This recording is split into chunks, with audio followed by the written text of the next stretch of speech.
Bismillahirrahmanirrahim. Hello everyone, this is Syed Malik, and in this video we're going to deal with the chapter subsidiary books from intermediate first year accountancy. So let us begin with the explanation part. Subsidiary books है क्या? So we have a bit introduction of subsidiary books. In a big organization where the transactions are large in number, इन्हें क्या बोल रहा हूँ, जो बड़े बड़े ऑर्गेनाइजेशन रहते हैं ना, उसमें एक दो ट्रांजैक्शंस नहीं होते, बहुत ज़्यादा ट्रांजैक्शंस होते. It is difficult to record all the business transaction in one place. पूरे नेचर्स के ट्रांजैक्शन को एक जगह रिकॉर्ड करना मुश्किल है. जैसा कि हम जर्नल एंट्री में पूरे ट्रांजैक्शंस एक जगह पे रिकॉर्ड कर रहे थे, जर्नल एंट्री पास करके. But for big business organization it is difficult, मुश्किल है. कर सकते हैं आप, नहीं कर सकते नहीं, मगर मुश्किल है. तो इसका सोल्यूशन क्या निकल के आया?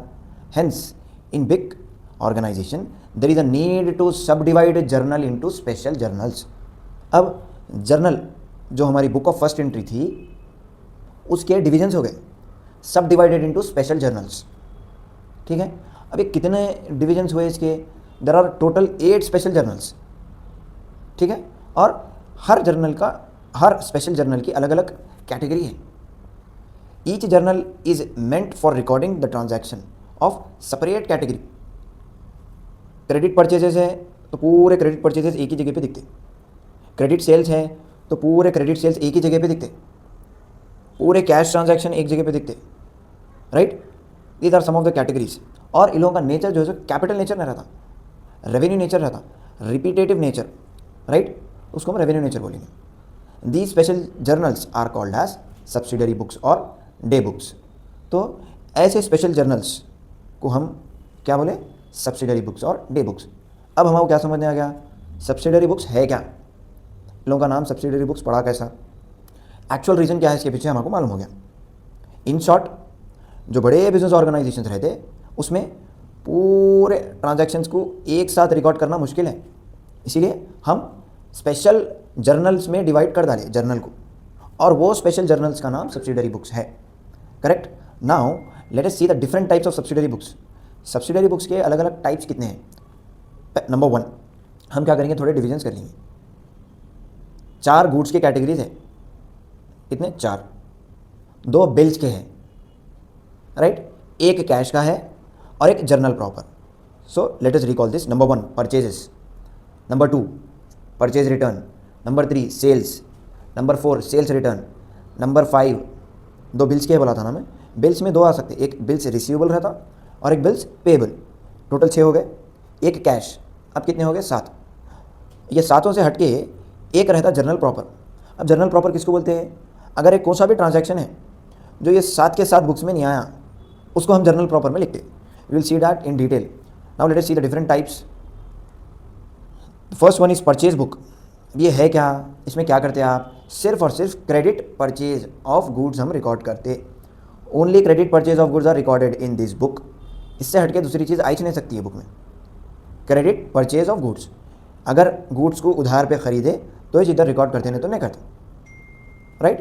Then after that the recording of entries in this book is based on inward invoices and bills received from the supplier. अब इधर एक वर्ड आ गया, इनवॉइसेस. इनवर्ड का मतलब है कोई चीज़ अंदर आ रही. इनवॉइस है क्या? For better understanding let us see this. Invoice is a statement. ये एक स्टेटमेंट है send by the supplier along with the goods to the trader. Supplier goods के साथ ये स्टेटमेंट भेजाता. स्टेटिंग, अब ये इसमें लिखा हुआ क्या रहता? Stating price, discount offer and other terms and conditions. Details लिखे हुए रहते हैं इसमें. ठीक है. The document is called inward invoice as it is received by the trader from supplier. अब इसको इनवर्ड इनवॉइस कहीं को बोल रहे हैं? सप्लायर ट्रेडर को दे रहा. It is received by the trader. Trader receive कर रहा किसके पास से? From the supplier. राइट. तो गुड्स जब आप खरीदेंगे तो गुड्स के साथ एक स्टेटमेंट आ रहा, कहेगा इसमें डिस्काउंट कितना है, प्राइस कितना है, पूरे डिटेल्स हैं. वो स्टेटमेंट को इनवॉइस बोलते हैं, वो rider. Correct. Now let us see the format of purchase book. Purchase book का अपीयरेंस रहता कैसा? ऐसा रहता. सेम एग्जैक्टली जर्नल एंट्री का फॉर्मेट है, डिटेल्स बदल जा रहे हैं बस.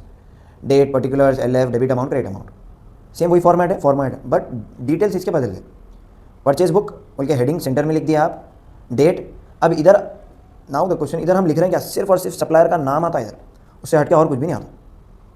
जिसके पास से ख़रीदे उसका नाम लिखो, that's it. So in this particular column you need to write only name of the supplier, LF column. उसके बाद जब आप गुड्स खरीदेंगे तो गुड्स बिजनेस के अंदर आते हैं, उसको बोलते हैं हम इनवर्ड इनवॉइस। अभी हम देख लिए किसको बोलते हैं, तो वो इनवॉइस का नंबर इधर लिखना है हम आपको जब कभी भी गुड्स हम खरीदेंगे, राइट। अगर क्वेश्चन में है तो लिखो, नहीं है तो छोड़ डालो, simple. Amount column. Now let us move towards the next book, that is sales book. Sale book में क्या लिखते हैं, सिर्फ और सिर्फ अगर आप उधार पे बेचे, क्रेडिट सेल ऑफ गुड्स, उधार पे बेचे तो हम इधर रिकॉर्ड करते हैं सेल्स बुक में, नहीं तो रिकॉर्ड नहीं करते। The recording of entry in this book is based on the outward invoice और bills prepared by the trader on customer. अब आप खरीदे तो आपको इनवॉइस मिल रही सप्लायर के पास है, जब आप बेच, मगर ये इनवॉइस इनवर्ड नहीं है, आउटवर्ड है। कस्टमर को बेचे जब आप इनवॉइस दे रहे हैं, invoice is nothing but the detail of goods, इसीलिए इसको हम आउटवर्ड इनवॉइस बोलते हैं। अब ये बनाते कौन, ट्रेडर, ये बना के दे रहे हैं किसको, कस्टमर को, राइट। इसका फॉर्मेट ये रहेगा, date, name of the customer, LF, outward invoice number, amount, center में सेल्स बुक। अब क्या है, थर्ड प्लेस पे है परचेज बुक। अब परचेज बुक बोलते किसको देखेंगे, sorry, purchase return book. Simple and easy, अगर परचेज रिटर्न है तो हम ये बुक में रिकॉर्ड करेंगे, उससे हटके कुछ भी हम रिकॉर्ड नहीं करते। Sometimes goods are return to the supplier for various reasons. अब ये रीजंस क्या क्या हो सकते हैं, such as goods are not required quality, जो क्वालिटी हमारे को होना है वो रिक्वायर्ड नहीं है तो हम रिटर्न कर देते सप्लायर को, डिफेक्टिव है तो भी हम रिटर्न कर देते, ठीक है। हमारे स्पेसिफिकेशंस को मैच नहीं हुआ तो भी हम रिटर्न कर देते, प्राइस में बहुत ज़्यादा फ़र्क आ रहा तो भी हम रिटर्न कर देते। तो these are the various reasons. Remember, always remember one thing, cash purchases पे रिटर्न आप करा ही नहीं सकते। Returns are only possible when there is credit purchases, right. Credit पे खरीदे या क्रेडिट पे बेचे तो ही रिटर्न पॉसिबल है, नहीं तो नहीं है। Now let us see this, for every return a debit note is prepaid and send to the supplier.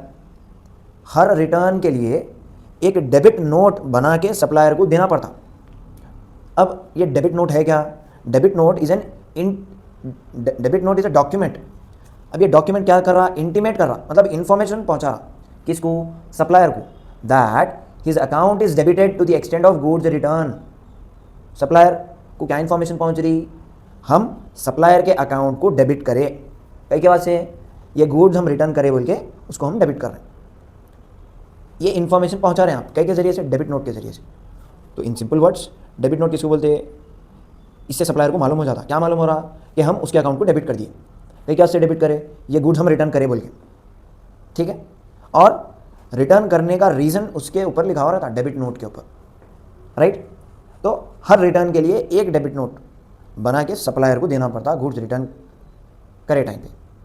Now let is the format of purchase return, date, name of the supplier, जिसकन से खरीदे थे उसको return करेंगे ना, तो name of the supplier, LF। अब इधर आता डेबिट नोट नंबर, जो डेबिट नोट आप इधर बना रहे ना, ठीक है, उसका एक नंबर रहता है स्पेसिफिक, वो नंबर आप इधर रिकॉर्ड करते। Amount column is last, done. Now let us see sales return.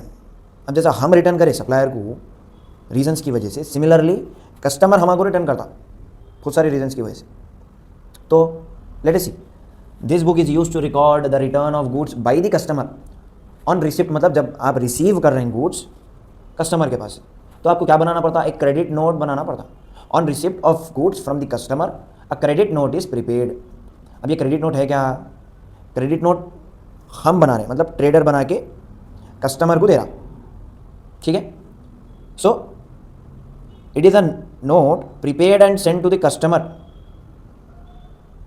बना रहे हम और कस्टमर को भेज दे रहे हैं, कई क्या सेट टू इन्फॉर्म करने के लिए that his account is credited with the amount of the goods return by him.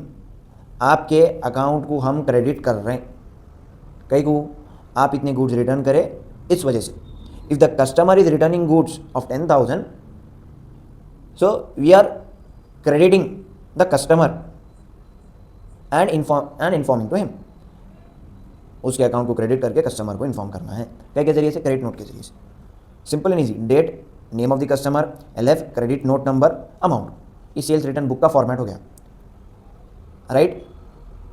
The fifth book is cash book. Cash book में क्या करना है, पैसे आए बिजनेस के अंदर तो रिसिप्ट साइड लिखना, cash receipt, debit side record करते हैं आप, पैसे बिजनेस में से गए, पेमेंट हुआ तो क्रेडिट साइड रिकॉर्ड करते, simple. All cash receipts are debited and all cash payments are credited in this book.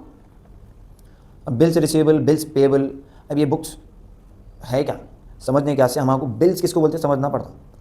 Bill is a negotiable instrument, ठीक है। अब नेगोशिएबल इंस्ट्रूमेंट किसको बोलते हैं, आपस में एक्सचेंज कर सकते हैं आप बिल को। जैसा पैसों की वैल्यू रहती है ना, सिमिलरली ये बुक की भी वैल्यू वैसी रहती है। ये बिल्स रिसीवेबल और बिल्स पेएबल को हम ज़्यादा डीप में नहीं लेंगे। Let us conclude this and let us see the journal proper. Journal proper is also known as journal residual or general journal.